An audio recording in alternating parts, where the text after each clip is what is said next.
friends, welcome back to my channel. Myself Rajyasree Banerjee from Makro Sommeloni Medical College and Hospital. আজকে দেখো আমরা plant কিংডমে জিমনোস্পার্মটা পড়বো। তো জিমনোস্পার্মটা অনেকটাই বড় আছে, দেখা যাক কতটা শেষ করা যায়। ওকে, the gymnosperm are plants in which the ovules are not enclosed by an ovary wall and remain exposed both before and after fertilization। তাহলে ফার্স্টের লাইনটা আমাদের কি বলছে, যে জিমনোস্পার্মের ক্ষেত্রে আমরা জানি কি ওভারির মধ্যে ওভিউল থাকে। ওকে, ওভারি মানে কি, যেটা ফল আমরা খাই সেটা ওভারিটা পরে ফ্রুট হয়। আর ওভিউলটা কি, যেটা হচ্ছে ফলের মধ্যে বীজ থাকে, যেটা সিড বলি। অর্থাৎ ওভারি থেকে হচ্ছে ফ্রুট হয় আর ভিতরে ওভিউল থেকে সিড হয়। বোঝা গেল? তাহলে ওভারি কি আর ওভিউল কি, তো সেটাই বলছে কি। তাহলে আমরা কি দেখি, যে প্রত্যেকটা ফলের ক্ষেত্রে কি বেশিরভাগ ক্ষেত্রে দেখা যায় কি, যে ফলের মধ্যে বীজ আছে, অর্থাৎ ফ্রুটসের মধ্যে সিড আছে। ওকে, তাহলে কি ওভিউল যেটা মানে সিড যেটা, সেটা কি ওভারি বা ফ্রুট দিয়ে হচ্ছে এনক্লোজ থাকে, মানে কি ওভিউলটা ওভারির মধ্যে থাকে। কিন্তু এখানে কি হচ্ছে, জিমনোস্পার্মের ক্ষেত্রে কি বলছে, যে জিমনোস্পার্ম হচ্ছে এমন প্ল্যান্ট যার ক্ষেত্রে কি হয়, ovules are not enclosed by an ovary wall and remain expose, মানে ওভিউলটা ওভারি দ্বারা এনক্লোজ থাকে না, যেটা বেশিরভাগ ক্ষেত্রে আমরা দেখে থাকি সেরম হয় না। তো এটা থেকে কিন্তু আমাদের কোশ্চেন আসে, তো এটাকে তোমরা স্টার মার্কস দিয়ে রাখতে পারো। এরকম কোশ্চেন আসবে যে কোনটার ক্ষেত্রে, অর্থাৎ জিমনোস্পার্ম, অ্যাঞ্জিওস্পার্ম, কার ক্ষেত্রে আমরা এরকম দেখে থাকি যে ওভিউলটা ওভারি দ্বারা এনক্লোজ নয়, তখন আমাদের জানতে হবে যে সেটা জিমনোস্পার্মের ক্ষেত্রে। এবং সেটা কি both before and after fertilization, এমন নয় যে ফার্টিলাইজেশন আগে এরকম পরে এরকম, তা নয়, দুরকমই হচ্ছে সমান কি ওভিউল এনক্লোজ থাকে না। The seeds that developed post fertilization are not covered, অর্থাৎ একই, এখানে যেমন ওভিউলটা ওভারি দিয়ে এনক্লোজ থাকছে না, মানে কি ওভিউল থেকে সিড হচ্ছে। তাহলে সিড কি বলছে, দ্য সিড দ্যাট ডেভেলপ, যেটা ডেভেলপ করছে ফার্টিলাইজেশনের পরে, সেটাও হচ্ছে আর নট কভার্ড থাকবে না, কারণ আগেও তো এনক্লোজ ছিল না। তাহলে এটাও কি নেকেড থাকবে, অর্থাৎ কভার থাকবে না, that is naked. Gymnosperm include medium size trees or tall trees and shrubs, অর্থাৎ জিমনোস্পার্মের মধ্যে কী ধরনের হচ্ছে প্রজাতির গাছ থাকে, সেটা হচ্ছে টল ট্রিজ এবং শার্পস, এই জাতীয় গাছগুলো জিমনোস্পার্মের মধ্যে থাকে। One of the gymnosperm, the giant redwood tree sequoia is one of the tallest tree species. Okay, তাহলে one of the gymnosperm, the giant redwood tree, এই sequoia is one of the tallest tree species, এটা কিন্তু question আসতে পারে যে tallest tree species কি। The roots are generally tap root, আমরা জানি রুট হচ্ছে বিভিন্ন রকমের হয়, তার মধ্যে ট্যাপ রুট হচ্ছে একটা ভাগ, এবং এদের ক্ষেত্রে হচ্ছে রুটটা আমাদের ট্যাপ রুট দেখা যায়। কোথায় আমরা এই সমস্ত পড়েছি ট্যাপ রুটের এই সমস্ত ব্যাপারে, সেটা আমরা পড়েছি মরফোলজি অফ ফ্লাওয়ারিং প্ল্যান্টস। তো সেটা আছে আমাদের ক্লাস 11 বইতে আছে মরফোলজি অফ ফ্লাওয়ারিং প্ল্যান্টস, এবং সেটা কিন্তু আমার ইউটিউবে এখানে তোমরা যেখানে দেখছো সেখানে হচ্ছে চ্যানেলে আপলোড করা আছে, পুরো চ্যাপ্টারটাই আপলোড করা আছে, প্লেলিস্ট করা আছে, তো তোমরা প্লেলিস্ট সেকশনে গিয়ে দেখে নিতে পারো, ঠিক আছে।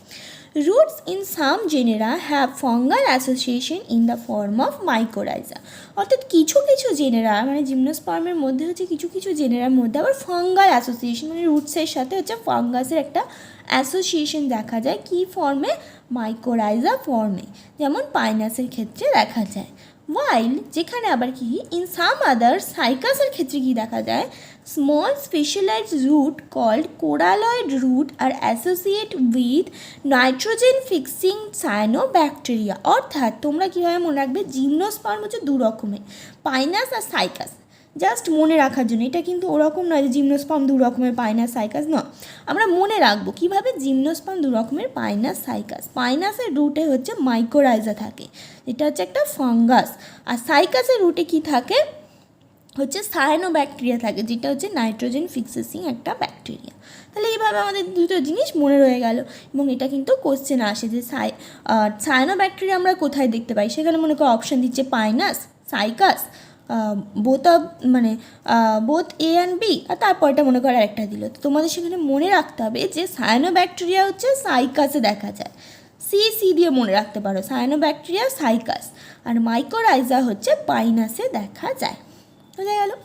এরপর দেখো দ্য স্টেম, তাহলে রুট হয়ে গেল। রুটের ক্ষেত্রে আমরা কি দেখলাম, মেইনলি রুটটা হচ্ছে ট্যাপ রুট হয়ে থাকে। পাইনাসের ক্ষেত্রে রুটে মাইকোরাইজা থাকে, যেটা হচ্ছে একটা ফাঙ্গাস। আর হচ্ছে সাইকাসের ক্ষেত্রে সায়ানোব্যাকটেরিয়া থাকে, যেটা হচ্ছে একটা নাইট্রোজেন ফিক্সেসিং ব্যাকটেরিয়া। এবারে আসছে stem. The stem are unbranched and branched. এখানেও দেখো ডিফারেন্স পাইনাস আর সাইকাসের মধ্যে। পাইনাস এবং সেড্রাস এই দুটো গাছের ক্ষেত্রে কি ব্রাঞ্চড স্টেম দেখা যায়, আর সাইকাসের ক্ষেত্রে কিন্তু আনব্রাঞ্চ দেখা যায়। তো এই ডিফারেন্সগুলো কিন্তু আমাদের মনে রাখতে হবে যে পাইনাসের ক্ষেত্রে রুটে মাইকোরাইজা ছিল, স্টেমটা হচ্ছে ব্রাঞ্চড। সাইকাসের ক্ষেত্রে রুটে সায়ানোব্যাকটেরিয়া ছিল এবং স্টেমটা হচ্ছে আনব্রাঞ্চড। দ্য লিভস, এবার আবার leaves. The leaves may be simple or compound. তো সিম্পল লিভস কি, কম্পাউন্ড লিভস কি, সেটা যদি তোমরা এখন এক্সপেক্ট করো যে আমি এখানে তোমাদের বোঝাবো, তো সেটা তোমরা ভুল করছো। কারণ দেখো আমি এটা বলে দিয়েছি, মরফোলজি অফ ফ্লাওয়ারিং প্ল্যান্টস যেখানে পড়িয়েছি ওখানে ডিটেলসে এগুলো আমি পড়িয়েছি, সিম্পল লিভ কী, কম্পাউন্ড লিভ কী, তার ভাগ।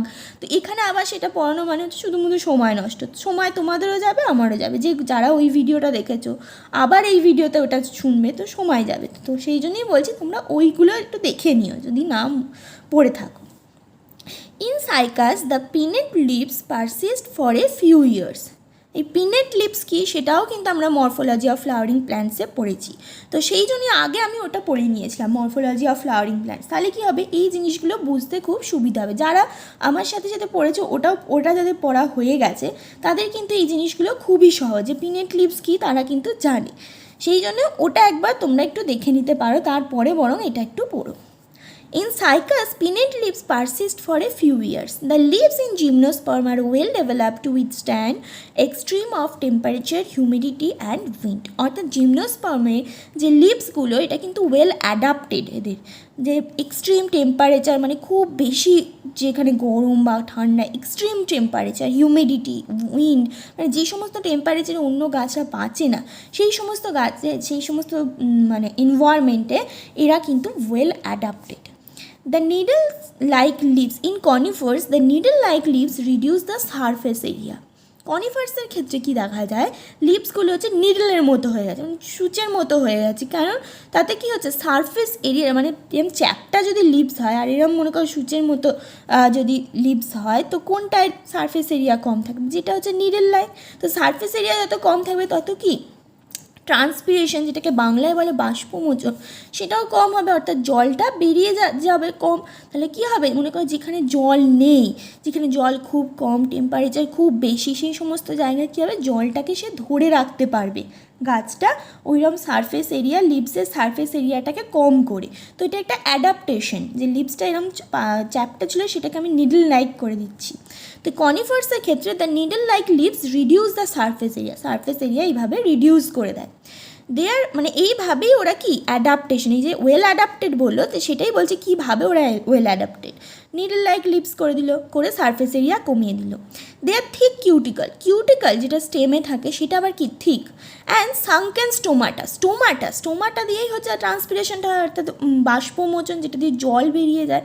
তো সেই যে স্টোমাটা সেটা কি সাংকেন, মানে সেটা যেন মুশড়ে গেছে, অর্থাৎ সেটা দিয়ে যেন কাজ হচ্ছে না, ছোটো মতো। Sunken stomata also helps to reduce water loss. তাহলে কী কী ওয়াটার লসে হেল্প করলো, নিডল লাইক লিভস হচ্ছে সারফেস এরিয়া কমিয়ে দিল, করে ওয়াটার লস কমালো, ঠিক কিউটিকল হলো এবং সাংকেন স্টোমাটা হলো। তো এই সমস্তগুলো অ্যাডাপ্টেশনের মাধ্যমে ওয়াটার লসকে কমিয়ে দিয়ে এরা ওয়েল অ্যাডাপ্টেড থাকে, মানে অ্যাডাপ্টেশন করে এক্সট্রিম টেম্পারেচার, হিউমিডিটি অ্যান্ড উইন্ডের জায়গায়। বুঝে গেল? তাহলে এই জায়গা থেকে আমাদের কী কী কোশ্চেন আসতে পারে সেটাও আমরা প্রত্যেকটা লাইনই কিন্তু ভেরি ভেরি ইম্পর্টেন্ট। ফার্স্ট হচ্ছে কোনটা এনক্লোজড কোনটা এনক্লোজড নয়, তারপরে আসছে এটা টলেস্ট ট্রি স্পিসিস কী, তারপরে এই রুটের ব্যাপারটা এখানে তো গল্পের মতো বলে দিলাম যে ট্যাপ রুট একটা পয়েন্ট, সেকেন্ড পয়েন্ট হচ্ছে এই সাইকাস পাইনাসের কেমন রুট, তারপর স্টেম, সাইকাস পাইনাসের কেমন স্টেম, তারপর হচ্ছে লিভসের ব্যাপারটা, এই নিডল লাইক লিভস, এইগুলো সিম্পল, কম্পাউন্ড, পিনেট লিভস, এগুলো। ওকে, এরপরে কী বলছে, the gymnosperm are heterosporous, they produce haploid microspore and megaspore. অর্থাৎ জিমনোস্পার্ম হচ্ছে হেটেরোস্পোরাস, অর্থাৎ এরা যে এক ধরনের স্পোর তৈরি করে এরম না, এরা হচ্ছে দু ধরনের স্পোর তৈরি করে। কী কী, একটা মাইক্রোস্পোর, একটা মেগাস্পোর। দু ধরনের যেহেতু spore, different kind of spore যেহেতু প্রডিউস করে, ওই জন্য এদেরকে বলছি হেটারোস্পোর। হেটারো মানে different. The two kind of spore are produced with sporangia that are borne on sporophytes, which are arranged spirally along an axis to form lacs or compact strobili or cones. মানে কি যে বলছে স্ট্রোবিলাই হচ্ছে একটা structure, ওকে, এরমভাবে মনে রাখো, স্ট্রোবিলাই হচ্ছে একটা স্ট্রাকচার। এই স্ট্রোবিলাইটা কীভাবে তৈরি হয় সেটা হচ্ছে একটা অ্যাক্সিস আছে এবং তাইতে স্পাইরালি অ্যারেঞ্জড আছে স্পোরোফিলস, ঠিক আছে। স্ট্রোবিলাই হচ্ছে একটা স্ট্রাকচার। এই স্ট্রাকচারটা কীভাবে ফর্ম, মাঝখানে একটা অ্যাক্সিস আছে আর স্পাইরালি অ্যারেঞ্জ স্পোরোফিলস আছে। এই যে পুরো স্ট্রাকচারটা, এটাকে স্ট্রোবিলাই বলছি। এই যে স্পোরোফিলস, তার মধ্যে স্পোরাঞ্জিয়া আছে, তার স্পোরাঞ্জিয়ার মধ্যে প্রোডাকশন হয় এই মাইক্রোস্পোর এবং মেগাস্পোর। তাহলে কি বুঝলাম, এখানে কিন্তু বোঝার আছে। কি বুঝলাম, যে স্ট্রোবিলাইটা কি। স্ট্রোবিলাই ফার্স্টে আমরা বুঝবো যে একটা অ্যাক্সিস আছে, তাতে স্পাইরালি অ্যারেঞ্জড আছে স্পোরোফিল। এই যে স্ট্রাকচারটা, এই গোটা স্ট্রাকচারটাকে আমরা বলছি স্ট্রোবিলাই। এই যে স্পোরোফিলসটা আমরা ভেতরে স্পাইরালি অ্যারেঞ্জড আছে দেখলাম, স্পোরোফিলসের মধ্যে হচ্ছে স্পোরাঞ্জিয়া আছে, সেই স্পোরাঞ্জিয়ার মধ্যে হচ্ছে এই মাইক্রোস্পোর এবং মেগাস্পোরটা প্রোডাকশন হচ্ছে। বোঝা গেল? The strobili bearing microsporophylls and microsporangia are called microsporangiate and male strobili। অর্থাৎ এই যে স্ট্রাকচারটা বললাম, এই স্ট্রাকচারটা আবার মেল অ্যান্ড ফিমেল হচ্ছে, যার মধ্যে ওই মাইক্রোস্পোরাঞ্জিয়া তৈরি হচ্ছে তাকে আমরা বলছি mail স্ট্রোবিলাই। The microspore develops into a male gametophytic generation which is highly reduced and is confined to only a limited number of cells। অর্থাৎ এই মাইক্রোস্পোর থেকে মেল গ্যামেটোফাইট তৈরি হচ্ছে, এটাই হচ্ছে মেন বক্তব্য। This reduced gametophyte, অর্থাৎ এই যে male gametophyte, is called a pollen grain. অর্থাৎ এই মেল গ্যামেটোফাইটটাকে পোলেন গ্রেন বলা হলো। তাহলে কি হলো, একটা স্ট্রোবিলাই স্ট্রাকচার ছিল, স্ট্রাকচারটা কি, একটা অ্যাক্সিস আছে আর স্পোরোফিলস আছে। এই স্পোরোফিলসের মধ্যে হচ্ছে স্পোরাঞ্জিয়া আছে, এই স্পোরাঞ্জিয়ার মধ্যে হচ্ছে মাইক্রোস্পোর এবং মেগাস্পোর তৈরি হচ্ছে। এবং যে স্পোরাঞ্জিয়ার মধ্যে, মানে যে স্ট্রোবিলাইটার স্পোরাঞ্জিয়ার মধ্যে মাইক্রোস্পোর তৈরি হচ্ছে তাকে আমরা মেল স্ট্রোবিলাই বললাম। এই মাইক্রোস্পোরাঞ্জিয়া অর্থাৎ মাইক্রোস্পোর্স যেটা, সেই মাইক্রোস্পোর থেকে মেল গ্যামেটোফাইট তৈরি হলো। এই মেল গ্যামেটোফাইটটা কি বলা হচ্ছে, পোলেন গ্রেন। অর্থাৎ কীভাবে পোলেন গ্রেনটা তৈরি হচ্ছে সেটাই হচ্ছে এখানে বললো। বোঝা গেল? দেখো আমি এখানে লিখেছিলাম, আমি যখন পড়েছিলাম যে স্ট্রোবিলাই কোন, তার মধ্যে মাইক্রোস্পোরোফিলস আছে, মাইক্রোস্পোরোফিলসের মধ্যে মাইক্রোস্পোরাঞ্জিয়া আছে, মাইক্রোস্পোরাঞ্জিয়া থেকে মাইক্রোস্পোর এবং মেগাস্পোর তৈরি হচ্ছে। মাইক্রোস্পোর থেকে হচ্ছে মেল গ্যামেটোফাইট এবং মেল গ্যামেটোফাইটের রিডিউসড ফর্ম হচ্ছে পোলেন গ্রেন। বোঝা গেল? The development of pollen grain take place within the microsporangia, তো এটা তো আমরা পড়লামই। The cones bearing megasporophytes, অর্থাৎ একটা কোন গেল যেটা মাইক্রোস্পোরোফাইল তৈরি করলো, তাকে আমরা কি বললাম, মেল স্ট্রোবিলাই। এবারে বলছে যে কোনটা মেগাস্পোরোফাইল তৈরি করছে তাকে কি বলছি, দ্য কোনস বিয়ারিং মেগাস্পোরোফাইল, অর্থাৎ ফিমেল ভার্সন যেটা, উইথ ওভিউলস অর মেগাস্পোরাঞ্জিয়া, ওটাতে ছিল মাইক্রো সব, এটাতে সব mega, are called macrosporangiate or female strobili. অর্থাৎ ব্যাপারটা হচ্ছে একই, মানে যে স্ট্রোবিলাই থেকে, যে কোনটা থেকে মেল গ্যামেট তৈরি হবে তাকে আমরা মেল স্ট্রোবিলাই বলবো, যে কোনটা থেকে ফিমেল গ্যামেট তৈরি হবে তাকে আমরা ফিমেল স্ট্রোবিলাই বলছি। The male or female cones or strobili may be born on the same tree। অর্থাৎ এই যে মেল এবং ফিমেল যে স্ট্রোবিলাই, এটা সেম ট্রিতে হতে পারে, অর্থাৎ একটা ট্রিতেই দুটো হতে পারে, অথবা আলাদা আলাদা ট্রিতে হতে পারে। মানে মনে করো একটা ট্রিতে মেলই হলো, একটা ট্রিতে ফিমেলই হলো, আবার কি হতে পারে একটা ট্রিতেই হচ্ছে মেল ফিমেল দুটোই হলো। তো পাইনাসের ক্ষেত্রে আমরা একটা ট্রির মধ্যেই মেল এবং ফিমেল স্ট্রোবিলাই বা কোন দেখতে পাই। However, যেখানে ইন সাইকাসের ক্ষেত্রে কি male cones and megasporophylls are borne on different tree. অর্থাৎ পাইনাসের ক্ষেত্রে কি এখানে এই যে তোমাদের এনসিইআরটিতে যে জিমনোস্পার্মের যে ব্যাপারটা পুরোটাই একটা সাইকাস এবং পাইনাসের মধ্যে ডিফারেন্স করে তোমাদের বোঝানো হয়েছে। তো পাইনাসের ক্ষেত্রে কি মেল এবং ফিমেল যে কোনটা সেটা হচ্ছে একটা ট্রির মধ্যেই পাওয়া যায়, কিন্তু সাইকাসের ক্ষেত্রে আলাদা আলাদা ট্রির মধ্যে পাওয়া যায়, এটাই বলছি। The megaspore mother cell is differentiated from one of the cells of the nucleus, এই নিউক্লিয়াস। অর্থাৎ এই যে মেগাস্পোর মাদার সেলটা সেটা কোথা থেকে তৈরি হচ্ছে সেটা বলছে one of the cells of নিউক্লিয়াসের একটা সেল থেকে তৈরি হচ্ছে। The nucleus is protected by envelope and the composite structure is called an ovule. অর্থাৎ নিউক্লিয়াসটা কি, নিউক্লিয়াস হচ্ছে একটা এনভেলাপ দ্বারা প্রোটেক্টেড, এবং নিউক্লিয়াস এবং ওই এনভেলাপ এই দুটোকে নিয়ে হচ্ছে স্ট্রাকচার তৈরি হয় যেটা ওভিউল বলি। The ovules are born on megasporophylls which may be clustered to form the female cones। অর্থাৎ এই ওভিউলগুলো মেগাস্পোরোফিলসের মধ্যে তৈরি হয় যেগুলো ক্লাস্টার হয়ে ওই ফিমেল কোনটা হচ্ছে তৈরি করে। One of the megaspore encloses within the megasporangium develops into a multicellular female gametophyte that bears two or more archegonia or female sex organ।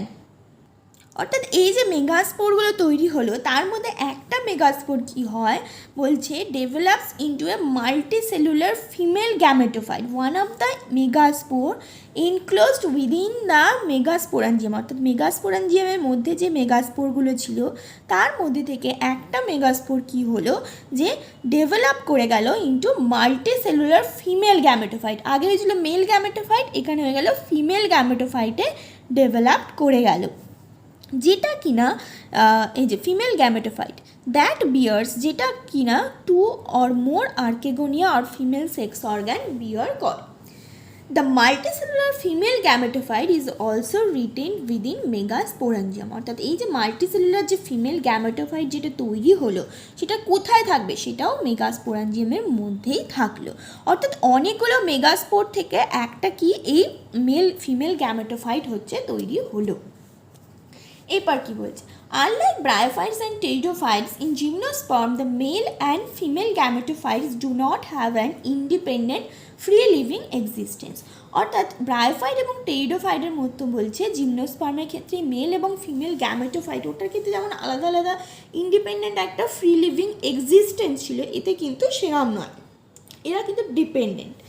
They remain within the sporangia retained on the sporophyte. অর্থাৎ এরা কি স্পোরোফাইটের মধ্যে sporangia আছে, সেই স্পোরাঞ্জিয়ার মধ্যে এরা আছে, এরা কিন্তু ইন্ডিপেন্ডেন্ট নয় ব্রায়োফাইট এবং টেরিডোফাইটের মতো।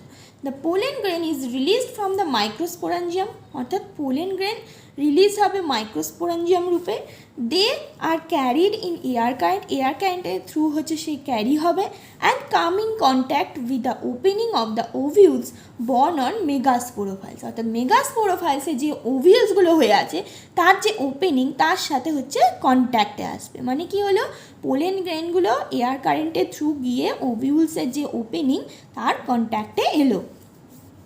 The pollen tube carrying the male gamete grows towards archegonia in the ovules।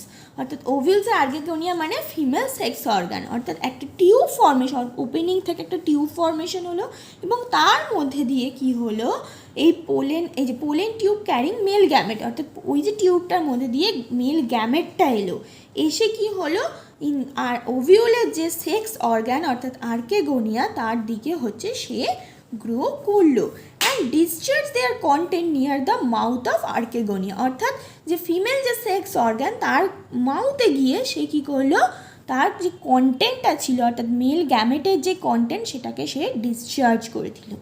Following fertilisation, এরপরে কী হলো, তাহলে ফার্টিলাইজেশন হয়ে গেল। এই following fertilisation zygote developed into an embryo. এই যে মেল এবং ফিমেল গ্যামেটের ফার্টিলাইজেশন হলো, এর ফলে কী হলো, জাইগোট তৈরি হলো। আর জাইগোট থেকে তারপরে কী হলো, develops into an embryo and the ovule into seed. Ovule থেকে সিড তৈরি হয়ে গেল।